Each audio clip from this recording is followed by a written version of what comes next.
Good morning, TMPE1 students. Okay, so continuation in isang aton nga lesson for tour guiding. And we are now going to tackle about the tour commentary. Okay, so maybe around 5 to 6 slides malang ini. Continuation lang ni isang video nga gin-post ko last week before the Holy Week holidays. Okay, so what is tour commentary? So tour commentaries are narratives used by tour guides to describe a site and provide information about various aspects of the country to tourists while on tour. Okay, so ang commentary, sometimes ang tour guide may gina-prepare man ni sila nga spiel. But since sige-sige na nila nga ubra, sometimes they memorize it by heart naman. When they are going to a destination nga pasulit-sulit na malang nga ginakadtuan sang guest, usually wala na ni sila naga-prepare nga may script sila, pero every time nga mag-abot sila sa amo na nga destination, nagagwa na lang ang commentary nga ginahatag sang tour guide para nga makuha ang interest sining mga bisita nila nga ilang nga gina-guide sa amo na nga country or sa amo na nga tourist destination. Pero if ever nga bag-o ka pa lang, for example, okay, so let's say for example you are a new tour guide, bag-o ka pa lang sa industry and you are still learning, okay, so ano ang mga possible nga pwede nimo nga i-prepare para makaubra ikaw sang commentary nga at least daw professional, okay? Okay, so ano ang mga procedure if you are going to prepare a tour commentaries? First, dapat i-establish mo ang need and interest of the tour group, okay? So as I have mentioned before, dapat aware ikaw kung ano ang type sang guest nga imo nga ginadala being the tour guide. Kung senior citizen sila, ano ayhan ang mga topics nga pwede makaintay sang ilang interest. If they are millennials, ano ang mga topics nga pwede makaintay sang ilang interest, okay? Okay, ang second na rin natin is confirming the itinerary. Of course, since may prepared na itinerary, sometimes ang mga tour guide kalipat man or sometimes ang mga guests, even though may hawid na silang itinerary, sometimes nag-ask pagid sila, "Sir, ano ang aton nga kadtuan tomorrow? Ano ang aton nga kadtuan the day after tomorrow?" Possible ayhan nga mabaylohan naton ang itinerary. So these are some of the cases. That is why dapat ang imo nga commentaries prepared kagid. Number 3, accessing sources of information about sites to be visited. As I have mentioned, kung ikaw is a bag-o pa lang ikaw nga tour guide, mas maayo gid nga makapag-prepare ikaw. So ano ang isa sa way nga makaprepare ikaw sa imo nga commentary or sa imo nga spiel? Of course, you have to access sources of information like what, for example, sa internet or newspaper, sa tourism offices, pwede ikaw kapangayo sa mga updated nga mga informations about sa mga tourist spots nga inyo nga plano or ginakadtuan. Next, number 4, researching facts about the attractions to be visited, right? So beforehand, you as a tour guide, balaan mo na kung ano ang imo nga mga kadtuan together with your guest. So it would help gid. It would be very best gid if ever nga imo nga ma-research ang inyo mga kadtuan para in case, for example, nga mag-ask sa imo ang imo nga mga guest, may isabat ikaw. Okay? And then, preparing the text of the commentary based on established fact. Okay? So for example, ikaw yan, new tour guide ikaw, helpful gid nga may ara ikaw sang copy sang imo nga commentary. Unless ikaw ya isa na gid ka expert nga tour guide, it would be very helpful and then at the same time, makabuli gid sa imo if may ara ikaw nga copy. Okay? Daw kodigo bala. Hindi man pwede that you are going to read it nga basahon mo lang gid. However, mas maayo gid nga may ara ikaw balik-balikan in case malipat ikaw kung ano ang imo nga gusto ihambal sa imo nga mga guest. Okay? Accepted man ina, especially if you are just starting. Okay. Next. A tour guide should prepare the spiel commentary before the tour starts and is composed of the following main parts. Number 1 is the introduction. Next is briefing. Third is the presentation. And then fourth is closing. Okay, continue. So, the following guidelines should be followed in planning and delivering the spiel. Okay, so ano ini ang mga guidelines nga? Ano ini ang mga guidelines? Okay, number one, you have to know the content of your spiel backwards and forward, but do not memorize in verbatim. Okay, because if you are memorizing only kung ano ang imong ginahambal sa mga guest, halatado man, balanon man. That is why, okay? So you need to know the content of your spiel backwards. Bisan balis ka doon pa ina, kabalo ikaw ya kung ano ang imo nga spiel. Wala ikaw ya nagasala, hindi ikaw malipat. Because in the first place, imo siya ya kabisado, hindi yang memorize mo lang as if basahon mo lang siya later on. Okay? Now, ano for example? Ano mga examples sini? Distractions or interruptions, including questions from your audience, will leave you floundering.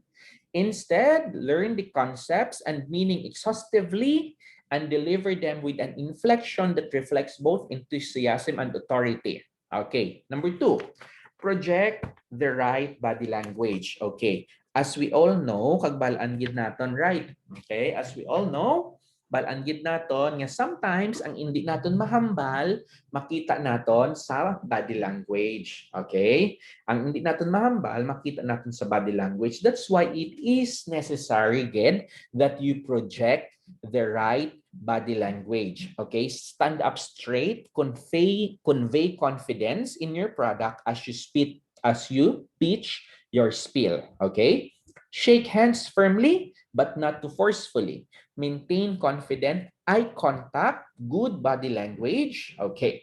Now, ang number 3 is build natural rapport with your audience. Amo gid ni ang permi ko ginahambal, which is ang rapport. Okay? Hindi kapag i-trust sang imo nga guest or hindi kapag i-trust sang imo nga client, if ever nga ikaw mismo da wala ikaw yan nag-trust or wala ikaw sang confident sa imo nga self. Okay? You need to have the self-confidence para nga magpati sa imo ang imo mga guest. Okay? At least kabalo ikaw mag-deliver in a nice way but in a firm way. Balaan mo, right? Kaya ang aton mga guest, hindi initanan pareho sa aton nga the same sang nationality. There are guests nga lain-lain man ang ilang background, lain-lain ang ilang cultural background, lain-lain ang ilang mga training, ilang ginhalinan. That is why you as a tour guide should be neutral.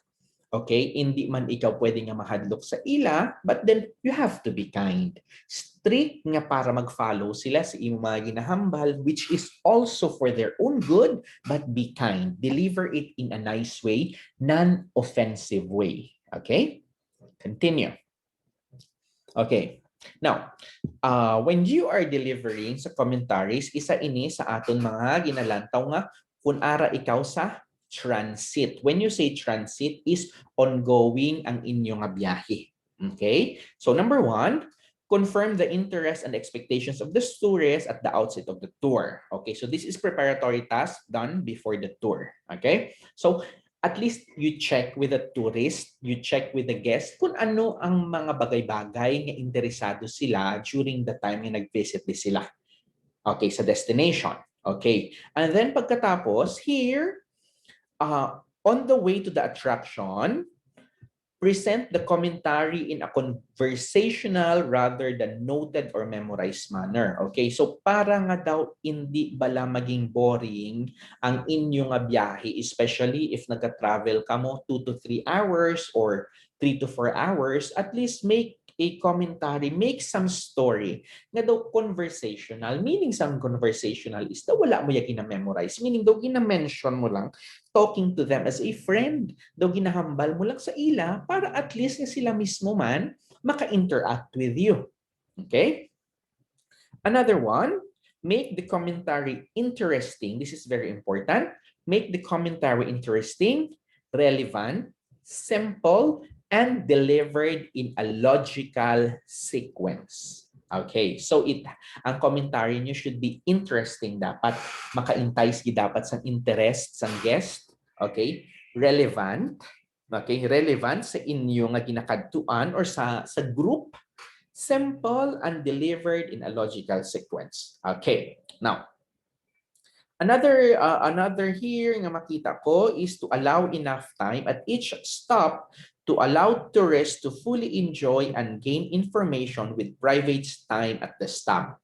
Of course, daan ang mga tour bus, wala man na sila nagadire-diretso, especially kung ang inyo nga ginakadtuan is 2 to 3 hours away from the hotel or 2 to 3 hours away from the first destination. Usually may mga stops na. And then the tour guide together with the coach captain, nagahatag na sila sang free time, at least 15 to 20 minutes, maximum maybe, para nga what? Para maka-visit sa toilet, maka-stretching, makabakal sa ilang pagkaon, water, especially kung wala sila sang balon. That is why it's very necessary. Get? Okay? Okay. At sites naman, okay. When you say at sites, nag-abot na kamo sa inyo nga destination. Okay? Nag-abot na kamo sa inyo nga destination. Okay, so ano ang mga commentaries nga pwede mo obrahon since ara nagit kamuya sa tourist spot? Okay, so as I have mentioned, ara na kamo, nag-abot na kamo. So first one is you have to start with the greetings and introduction. So you have to introduce yourself again, and then greetings, hi, good morning, and then introduce the site. Ano ang inyo nga gina-visit sa bunga site? Let's say for example, ang Gyeongbok Palace in Korea. Okay? Now, deliver the commentary in a manner that makes the guest interested. Nga if you start with a boring commentary, trust me, ang mga guest ya malakat ina. They will be on their own, ma-picture-picture. So, ikaw nga, tour guide, you are saying something, how would you feel? Wala sang may nagapamati sa imo. Well, it's your fault maybe because ang imo nga commentary at the very beginning pa lang, it's not interesting na. That's why maayo gid. Okay? Now, it could help also if you could deliver the information using a good sense of humor. Okay? Nang ma-entice gid bala ang interest sa mga guests, especially kung may ara ikaw yang a good sense of humor. Okay? Now, remember commentaries help people understand and appreciate what they see. Face the group, not a few. Speak slowly and clearly with audible voice. Okay, now if you have a group of 20, make sure to stand on an area nga makita mo ang 20. Do not start with your tour guiding commentary nga daw naga tour guide ka lang niya sa 5 kabilog or sa 6 kabilog or sa half of it sa 10. Make sure nga ang tanan makita ikaw and they can hear you. Okay? Speak slowly. Usually, ang ginagamit sa pag-tour guide naton is ginagamitan naton sang language nga maintindihan sang guest, usually English. Kung group of Spanish sila, for example, may araman kita tour guide who speaks Spanish, depende. But anyhow, speak slowly and clearly because there are some words or there are some stories na first time nila mabatian and they would appreciate it if they can hear it in an audible voice. Okay? Next is always maintain eye contact.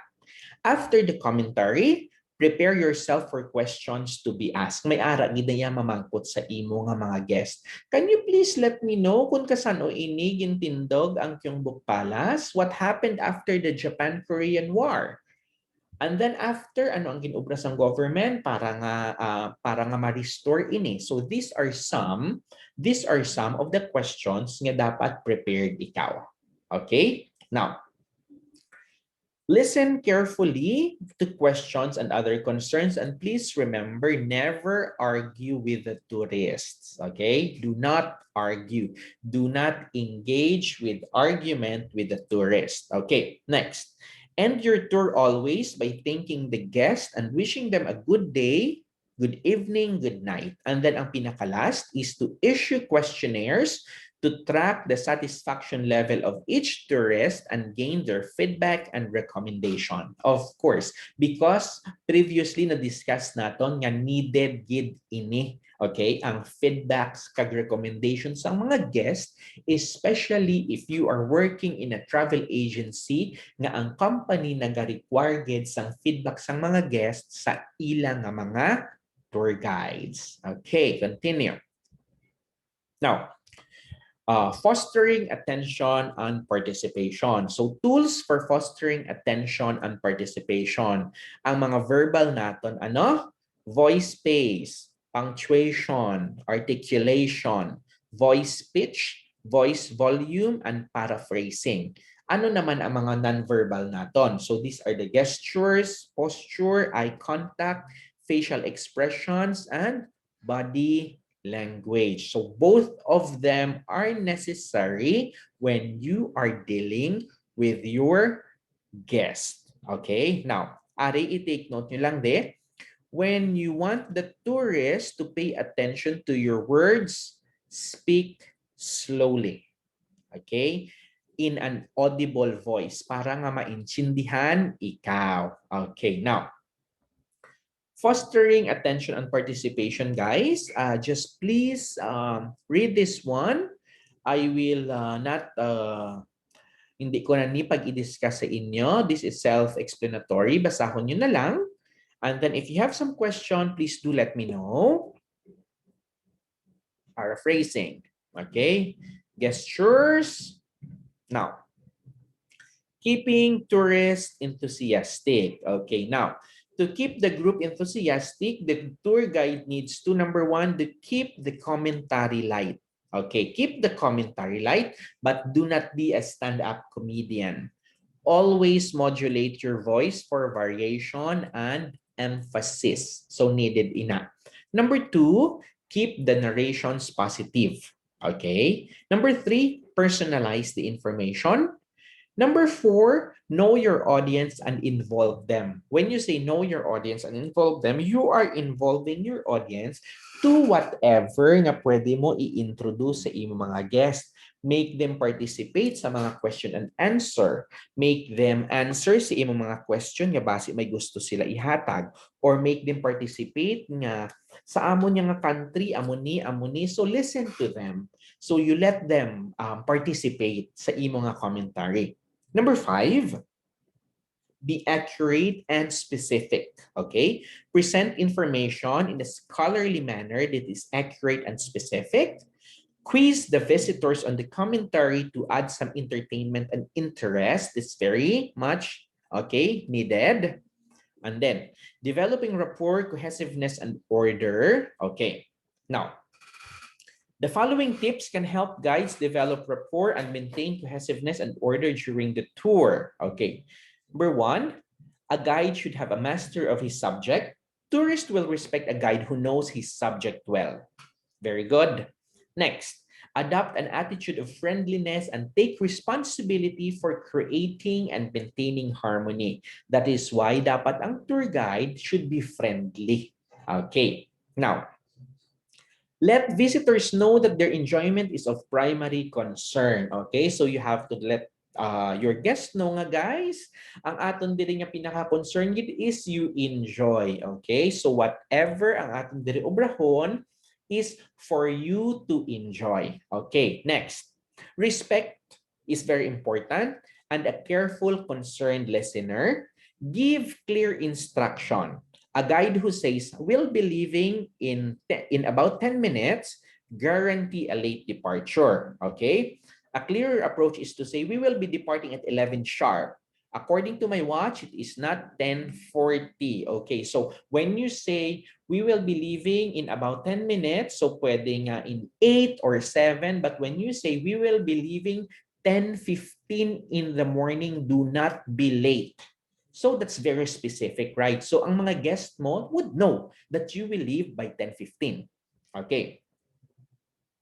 Next one, follow through on promises. It is best to be conservative with promises and do not mention places and events that tourists may not be able to see. Especially sa mga guest bala nga naga-expect sila nga kadtuan and then in the end gali wala malang nakadtuan because of whatever reason. So it's better na lang nga hindi ka na lang niya mag-mention nga may amo sina.